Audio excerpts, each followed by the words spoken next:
माजी महापौर नंदकुमार घोडेले हे शिंदे सेनेच्या वाटेवर आहेत.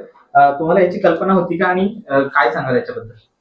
नाही, मला कल्पना, पुसटशी कल्पना ती आली होती, परंतु येऊन फायदा नाही आहे. मला वाटलं हे जाणार नाही, कारण कालपर्यंत माझ्या वाढदिवसाच्या निमित्ताने ते बरोबर होते माझ्या, आणि ते लगेच सकाळी मी बातमी आली, दिव मराठीत बातमी आल्यानंतर मी पाहिलं, अरे काय हे कधी? मग लगेच मला धडधड काही फोन आले लोकांचे, हे कसं काय झालं? मग मी त्याला फोन केला, तर तो मुंबईच्या रस्त्यावर होता, आणि मुंबईच्या रस्त्यावर असताना त्या ठिकाणी म्हणे, हो मी चाललो असं असं. मग मी त्यांना सगळी कहाणी सांगितली.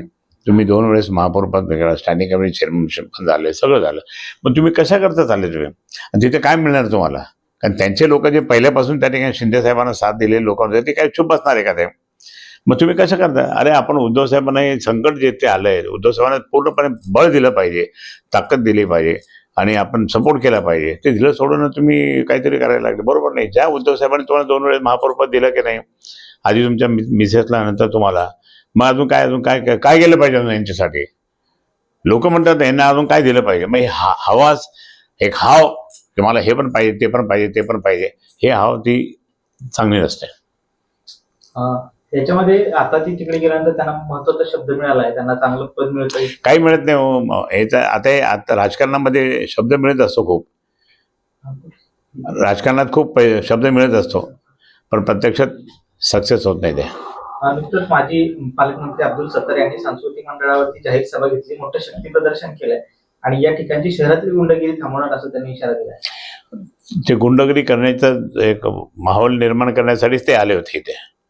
म्हणून मी म्हटलं, सिल्लोड सोडून तुम्ही आमच्या शहरामध्ये कशाला आले? तुम्हाला काय काम आहे तुमचं? शहराचे तुम्ही आमदार नाही, काही नाही, आणि मग तुम्ही इथे येऊन त्या ठिकाणी उगाच वातावरण खराब करण्याचा प्रयत्न करत असता, तर योग्य नाही आहे, हे बरोबर नाही, असं मी बाईटमध्ये मी अनेकांना सांगितलं. येत्या महानगरपालिकेच्या निवडणुका तोंडावर आहे. या महानगरपालिकेच्या निवडणुकीचं काय चित्र असेल? कुणाचा झेंडा? नाही, तुम्हाला मी या ठिकाणी स्पष्ट सांगतो की आता हे इतके फाटाफूट झालेली आहे, आणि इतके त्या ठिकाणी पैसे वाटप झालेले आहे. लोकसभेत असेल, लोकसभेत कधी पैसे वाटप असतं का? विधानसभेत कधी पैसे वाटप असतात? पण सगळा गोंधळ झाला, हे लोकांनी पाहिलं, लोकांना आवडलं नाही. त्या प्लेनमध्ये, हेलिकॉप्टरमध्ये पैसे आणले, ते पोलिसांच्या मार्फत वाटले गेले त्यावेळेसच्या, आणि हे सगळं लोकांना दिसलं नाही. आणि आम्ही मतदान केलं खरं साहेब तुम्हाला, आणि आमचं कुठे नावच नाही, म्हणजे ते ईव्हीएमचा घोटाळा त्यात आला तो, हे सगळं त्याच्यामुळे लोक चिडलेले होते. आणि आता त्या ठिकाणी कोणत्याही परिस्थितीमध्ये बॅलेट पेपरवर महानगरपालिकेची निवडणूक झाली पाहिजे असं सगळ्यांचं मत आहे, आणि तो दृष्टिकोन आमचा सुद्धा आहे. आणि म्हणून उद्धव बाळासाहेब ठाकरेंच्याच नावाने त्या ठिकाणी ही महापालिका यशस्वीपणे वाटचाल करेल. भगवा झेंडा हा माननीय शिवसेना प्रमुखांचा भगवा झेंडा, छत्रपतीचा भगवा झेंडा हा उद्धव साहेबांच्या नेतृत्वाखालीच फडकेल.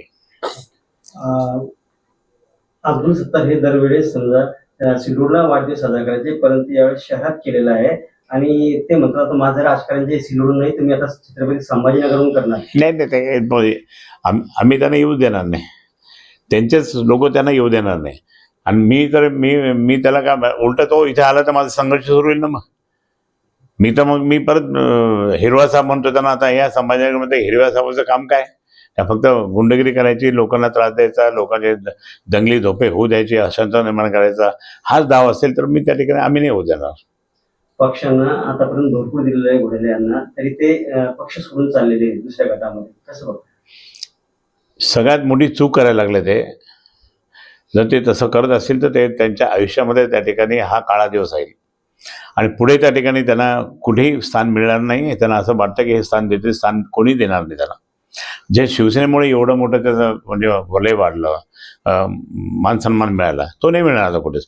कारण शिवसेना पक्षप्रमुख माननीय उद्धव साहेबांनी त्यांना, त्यांच्या मिसेसला आधी 2.5 वर्ष दिले, नंतर मग यांना पण 2.5 वर्ष दिले, तर ते असं कोणी देऊ शकेल का? नाही.